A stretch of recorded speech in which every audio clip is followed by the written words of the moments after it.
Hi, I'm Dr. Priya Kalyani and welcome to my page where we will be talking about all things in women's health from adolescence to menopause. Today we are going to be talking about breastfeeding and I'm going to be doing it as a series because there is simply too much to cover in one single video. The first part will be about the basics of breastfeeding. Idhula 5 விஷயம் பேசலாங்க. Number 1, why should we even talk about breastfeeding? Breastfeedingங்கிறது நேச்சுரலா நடக்கிற ஒரு process தானே. அதை பத்தி பேசுறதுக்கு என்ன இருக்கு?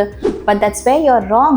இப்போ இருக்க காலகட்டத்தில் டெலிவரி ஆன எந்த மதரையும் கேட்டிங்கன்னா குழந்தை பெற்றுக்கிறது கூட பரவாயில்ல, அதுக்கப்புறம் தாய்ப்பால் கொடுக்கறது தான் ஒரு பெரிய ஸ்ட்ரகிளாக இருக்குது. அண்ட் ஒரு ரிதம் எஸ்டாப்ளிஷ் ஆக வரைக்கும் definitely it is a big challenge for the newly delivered mother. முக்கால்வாசி என்ன ப்ராப்ளம், ஃபர்ஸ்ட் டே பால் வரலன்னா everyone writes off that உனக்கு பால் பத்தலை, குழந்தைக்கு வந்துட்டு ஃபார்முலா ஃபீட் ஆரம்பிக்கணும், குழந்தைய நீ பட்னி போடுற. டெலிவரி ஆன ஒவ்வொரு வீட்லேயும் போஸ்ட்மார்ட்டம் விசிட்டுக்கு வரும்போது அம்மாக்கும் பொண்ணுக்கும் இந்த விஷயத்தில் சண்டை இல்லாமல் இருக்கவே இருக்காது. ஸோ பால் எவ்வளோ வந்தால் நார்மல்? இமீடியட்டாக ஃபர்ஸ்ட் டேவே நிறைய பால் வரணுமா? குழந்தைய நம்ம பட்னி போடுறோமா? பால் உடனே பத்தலைன்னா நம்ம ஃபார்முலா ஃபீட் எப்போ கொடுக்க ஆரம்பிக்கணும்? குழந்தை அழுதாலே பாலுக்கு தான் அழுதா?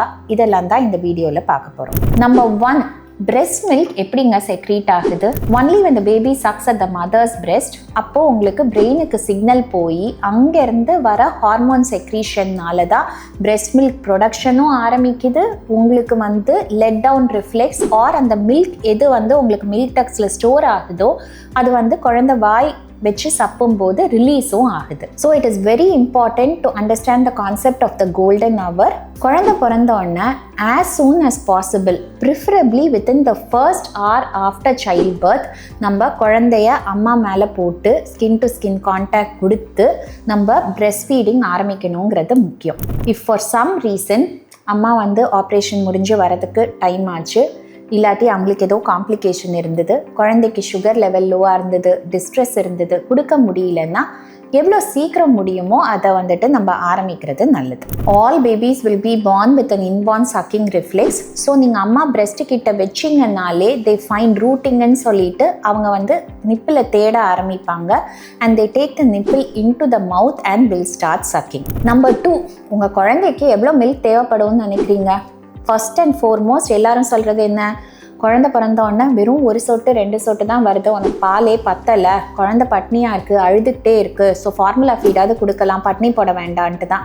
So first 48 hours after birth உங்களுக்கு கொலஸ்ட்ரம்ங்கிறது liquid gold is what we call it, because it is so rich in nutrients and very very beneficial for your baby. It is a very clear, sticky, yellowish liquid which may be secreted in very small quantities தான். So இது seam பால்னு சொல்லிட்டு சொல்வோம். And முதல் 48 மணி நேரத்துக்கு தான் சுரக்கும். And இதில் தான் உங்களுக்கு நிறைய நியூட்ரியன்ஸ் உண்டு. கம்மியாக சுரந்தாலும் it is more than adequate for your baby's stomach, which is going to be the size of a small cherry. So about 5 to 7 ml per feed, 2 teaspoon வந்தாலே பெருசு தான். நிறைய உங்களுக்கு சுரக்கணும்னு அவசியமே கிடையாது. It is nutrient dense, packed with many beneficial substances which are going to improve your baby's immunity in future life. So அவசியம் உங்களுக்கு first 48 ஹவர்ஸில் கொஞ்சமாக சுரந்தாலும் இந்த தண்ணி மாதிரி சுரந்துச்சுன்னா it is more than enough. And பாலாக தான் சுரக்கணும், ஒரு சைடு கொடுத்தா இன்னொரு சைடு வடியணும், பால் கட்டிக்கணும், அதுக்கெல்லாம் இன்னும் டைம் இருக்குது. ஃபர்ஸ்ட் 48 ஹவர்ஸில் அதெல்லாம் நடக்க போகிறது கிடையாது. Number 3, the game changer in successful breast feeding பார்த்தீங்கன்னா ப்ராப்பர் லேட்ச் தாங்க. that solves most problems between mother and babyன்னு சொல்வேன். ஒன்று பேபி இஸ் ஹாப்பி பிகாஸ் அதுக்கு நல்ல லேட்ச் கிடைச்சாதான் நிறைய மில்க் வரப்போகுது. And the mother is happy ஏன்னா லேட்ச் ப்ராப்பராக இருந்தால் மட்டும்தான் அவங்களுக்கு pain during breast feeding as well as many problems like sore nipples, crack nipples இதெல்லாமே அவாய்ட் பண்ணலாம். ப்ராப்பர் லேட்ச் எப்படி இருக்கணும்? உங்களுக்கு பேபியோட வாய் நுனியை மட்டும், நிப்பிளோட நுனியை மட்டும் பிடிச்சதுன்னா அதுக்கு சாட்டிஸ்ஃபேக்ஷன் கிடைக்காது. அது கடிச்சு உங்களுக்கு புண்ணாதான் ஆகும். நிப்பில் சுற்றி இருக்க கருப்பு பகுதி பேர் areola. More than half of it should be in the baby's mouth. Depending on the areola size, this may vary. Most hospitals have lactation consultants who visit the mother after delivery. And உங்களுக்கு proper latch எப்படி ஆகணும் புரியலை, first time மதர்னா அவசியம் அவங்க கிட்ட கற்றுக்கோங்கன்னு தான் சொல்வேன். உங்களுக்கு எந்த பொசிஷன் கரெக்டாக இருக்கோ நீங்கள் வந்து கம்ஃபர்டபுளாக உட்காந்துட்டு குழந்தைய உங்கள் லெவலுக்கு எடுத்துகிட்டு வந்துட்டு காமாக ஃபீட் பண்ணுங்கள். நீங்கள் குழந்தை லெவலுக்கே போயிட்டு இருந்தீங்கன்னா, கூன் போட்டுகிட்டே இருந்தீங்கன்னா உங்களுக்கு டெஃபினட்டாக பேக் பெயின், நெக் பெயின் தான் வரப்போகுது. அண்ட் ஆல்ரெடி டெலிவரி பெயினோட சேர்ந்து this will be really tough to navigate. Number 4, milk supply ஜாஸ்தி ஆகிறதுக்கு என்ன சாப்பிடணும், இதுதான் ஃபஸ்ட்டு கேட்குறீங்க. பட் என்ன செய்யணுங்கிறது தான் more important. You have to allow the baby to suck more often at the breast. இதுக்கு தான் உங்கள் paediatrician or gynaecologist once in 2 hours suck பண்ண விடுங்கன்னு சொல்லிட்டு சொல்கிறது. Because usually an empty breast is equal to more milk secretion and a full breast இருந்ததா it is equal to less milk secretion. அப்போ குழந்தைக்கு டெஃபினட்டாக 2 hours once தான் கொடுக்கணுமா, நடுவில் அழுதா கொடுக்கக்கூடாதான்னு கேட்டிங்கன்னா, sometimes there are cluster feeding, நயன்னு அழுதுகிட்டே இருப்பாங்க, அடிக்கடி குடிக்கணும்னு சொல்லுவாங்க. So we have to learn our baby's cues and see what works for us. Sometimes முழிச்சிட்டு இருக்கும் போது அவங்க யூரின் மோஷன் அடிக்கடி போயிட்டே இருந்தாங்கன்னா எவ்ரி half an hour ஒரு வாட்டி கூட அடிக்கடி கேட்டுக்கிட்டே இருப்பாங்க. இதே இது நல்லா குளிப்பாட்டி போட்டுட்டோம், 3-4 hours யூரினும் போகலை, மோஷனும் போகல, டீப் ஸ்லீப்புக்கு போயிட்டாங்கன்னா சம்டைம்ஸ் வந்துட்டு they may not ask for more milk at that time. So you will learn your own rhythm as you go along. So you have to be patient and give yourself some time. Number 5, most importantly, சுற்றி இருக்கவங்க what is normal, what is not ன்னு தெரிஞ்சுக்கணும். குழந்தை அழுதாலே milk சப்ளைக்கு தான், உனக்கு பால் பத்தலை அப்படின்னு சொல்லிட்டு எப்போவுமே அவங்கள ப்ளேம் பண்ணாமல், நெகட்டிவாக பேசாமல், சப்போர்ட்டிவாக இருந்தாலே அதுவே ஒரு பெரிய உதவியாக தான் இருக்கும் for the newborn mother. So as I have already said, first 48 hoursக்கு பெருசாக தேவைப்படாது. 5 to 7 ml per feed வந்தாலே பெருசு தான், because that is more energy rich cholesterol. 3rd day or 4th day தான் உங்களுக்கு அது பாலாக மாற ஆரம்பிக்கும்.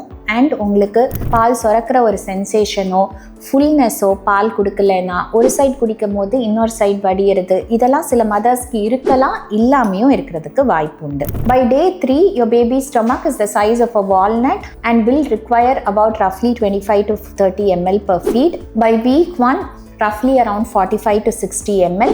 And by the end of 1 month, probably 90 to 150 ml per feed தேவைப்படலாம். குழந்தை அழறது நிறைய காரணங்களுக்காக இருக்கலாம். யூரின் போகிறதுக்கு முன்னாடி அழுவாங்க, மோஷன் போகிறதுக்கு முன்னாடி அழுவாங்க, அவங்கள கீழே போட்டிங்கன்னா அழுவாங்க, அணைச்சாப்பில் இருக்கணும், கையில் தூக்கி வச்சுக்கணும்னு எதிர்பார்க்கலாம், காரணமே இல்லாமல் அழலாம், நிறைய காரணங்கள் இருக்குது. ஒவ்வொரு வாட்டியும் அழுதா அது பாலுக்காக தான் சொல்லிட்டு அவசியமே கிடையாது.